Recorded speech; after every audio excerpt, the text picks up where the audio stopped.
Hi there! Welcome back to my channel.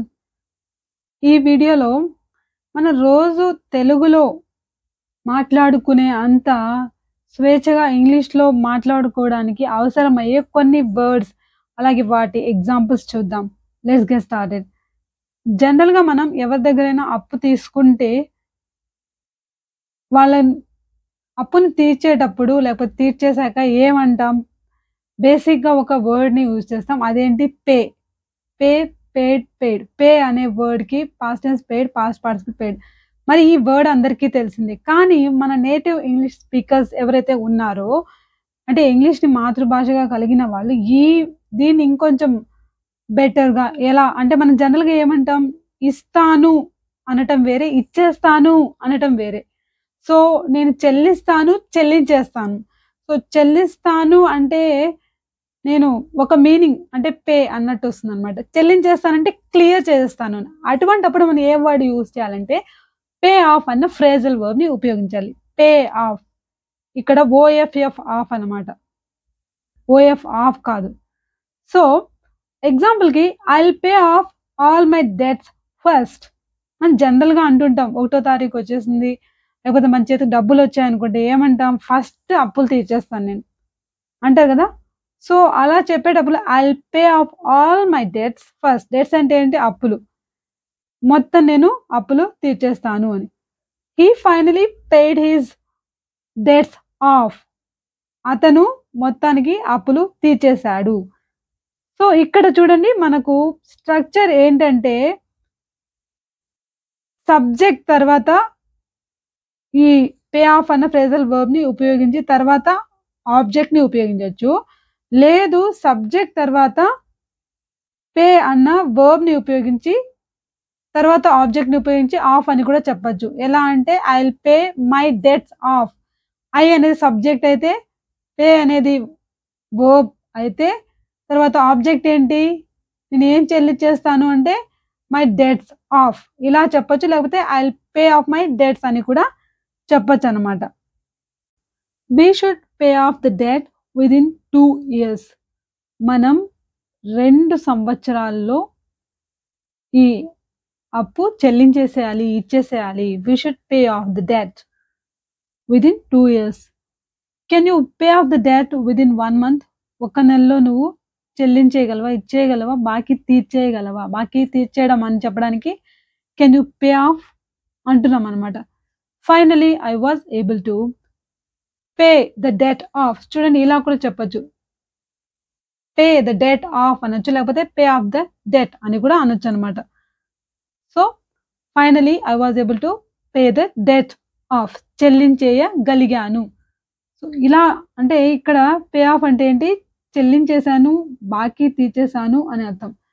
Will you be able to pay this amount off within a week?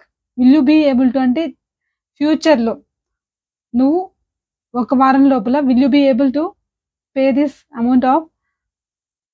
So, ఇలా గూడా మనం చెప్పొచ్చనమాట. I paid off the loan. నేను loan తీర్చేశాను. I paid off the loan. లేకపోతే I paid the loan off. I paid the loan off. So, అదే ఒక వ్యక్తికి చెప్పాలనుకోండి. ఐ పెయిడ్ హిమ్ ఆఫ్ అనాలి. ఐ పెయిడ్ ఆఫ్ హిమ్ అనకూడదు. I paid him off. అతనికి నేను చెల్లించేశాను. I paid him off. So, ఇలా చెప్పొచ్చు. ఇంకా కష్టం ఫలించింది అని చెప్పేటప్పుడు గూడా మనం పే ఆఫ్ అన్న ఫ్రేజల్ వర్బ్‌ని ఉపయోగించొచ్చు. అదెలా అంటే my hard work paid off. సింపుల్‌గా చెప్పొచ్చు. My hard work paid off. నా కష్టపడ్డాను నేను. ఈ శ్రమ అనేది ఫలించింది. సక్సెస్ అయింది అని చెప్పడానికి. ఇక్కడేంటి సక్సెస్ అయింది అని అర్థం అనమాట. All my hard work paid of. Finally I passed the exam. Exam pass అయ్యాను. సో, నేను పడ్డ శ్రమ ఫలించింది అని చెప్పడానికి ఇక్కడ పెయిడ్ ఆఫ్ అని చెప్తున్నామన్నమాట. So, I hope all this work pays off. ఇప్పుడు నేను ఇంత కష్టపడుతున్నాను గదా! ఇది ఒకనాటికి సక్సెస్ అవుతుందని నేను ఆశిస్తున్నా అని చెప్పడానికి I hope all this work pays of. మనం ఎవరైనా కష్టపడుతుంటే వాళ్ళకి ధైర్యం చెప్పడానికి గూడా I hope all your hard work pays of లేకపోతే వుడ్ పే ఆఫ్ అని ధైర్యం చెప్పొచ్చనమాట. అంటే ఒకరోజు నీ కష్టానికి తగ్గ ఫలితం అనేది లభిస్తుంది అని చెప్పొచ్చు. సో అలాగే పే ఆఫ్ అన్న వర్డ్‌కి ఇంకొక మీనింగ్ ఉంది. ఎవరైనా ఒక కంపెనీలో పనిచేస్తున్న వర్కర్‌లు కానీ, స్టాఫ్ కానీ వాళ్ళకి చెల్లించాల్సిన మొత్తం చెల్లించేసి ఇంకా పని నుండి వెళ్ళిపోండి. అంటే లాస్ట్ అమౌంట్ మొత్తం ఇచ్చేసి ఇంకా వెళ్ళిపోవచ్చు అని చెప్పే సందర్భంలో చెప్పొచ్చనమాట. అంటే కంపెనీ మూసేసేటప్పుడు గానీ, ఇంకా వాళ్ళ అవసరం తీరిపోయాక గానీ చెప్పేటప్పుడు పే ఆఫ్ అన్న ఫ్రేజల్ వర్బ్‌ని ఉపయోగించొచ్చు. ఎగ్జాంపుల్‌కి 1000 workers were paid of when the plant was closed down. అంటే 1000 మంది కార్మికులు వర్ పెయిడ్ ఆఫ్ అంటున్నాం. ఇక్కడ ఏంటంటే చెల్లింపబడ్డారు. లేకపోతే మనం the company paid 1000 workers of, paid them of అని చెప్పొచ్చు. The company paid them of. Them అంటే ఇక్కడ వర్కర్స్, వాళ్ళకు చెల్లించేసింది. లేదు వాళ్ళకి చెల్లింపబడ్డారు అని చెప్పాలంటే 1000 workers were paid off. Were paid off అంటే వర్ పెయిడ్ ఆఫ్ అంటే ఏంటి? చెల్లింపబడ్డారు.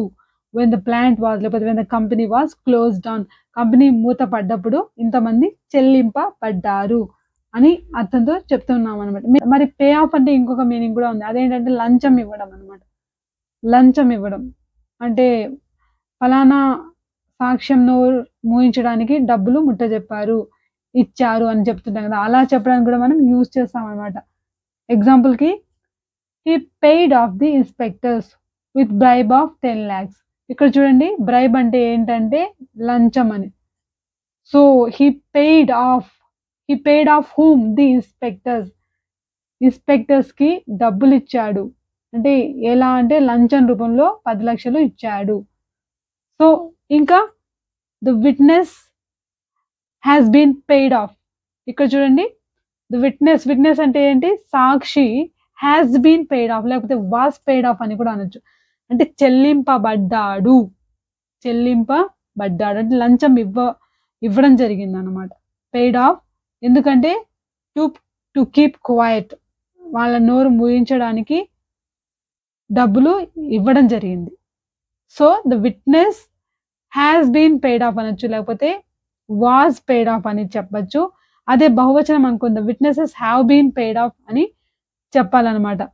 లేదు పలానా వ్యక్తి వాళ్ళకి డబ్బులు ఇచ్చి నోరు మూయించాడు అని చెప్పాలనుకోండి, he paid them off, he paid the witness off. So witness అనేది ఏంటి? ఇక్కడ వ్యక్తి, సాక్షికి డబ్బులు చెల్లించాడు. He paid the witness off to keep him quiet in that case. So ఇలా మనం చెప్పొచ్చు అనమాట. అంటే ఇక్కడ ఏంటి? వాళ్ళ నోరు మూయించడానికి, నిశ్శబ్దంగా ఉండడానికి లంచం ఇవ్వడం అనే అర్థంతో ఇక్కడ పే ఆఫ్ అన్న వర్డ్‌ని, అన్న ఫ్రేజల్ వర్బ్‌ని మనం ఉపయోగిస్తున్నాం అనమాట. సో ఇలాంటి ఫ్రేజల్ వర్బ్స్ మనం డైలీ కాన్వర్సేషన్స్‌లో ఉపయోగించడం వల్ల మన ఇంగ్లీష్ అనేది చాలా రిచ్‌గా అనిపిస్తుంది. మన మీద మంచి ఇంప్రెషన్ వస్తుందనమాట. కాబట్టి ఇవి కొంచెం మీకు కష్టంగా అనిపించినా ప్రాక్టీస్ చేయడం వల్ల, వెంటనే ఉపయోగించడం వల్ల మీకు చాలా హెల్ప్ అవుతుంది. So keep practising, keep learning, keep loving. Thanks for watching.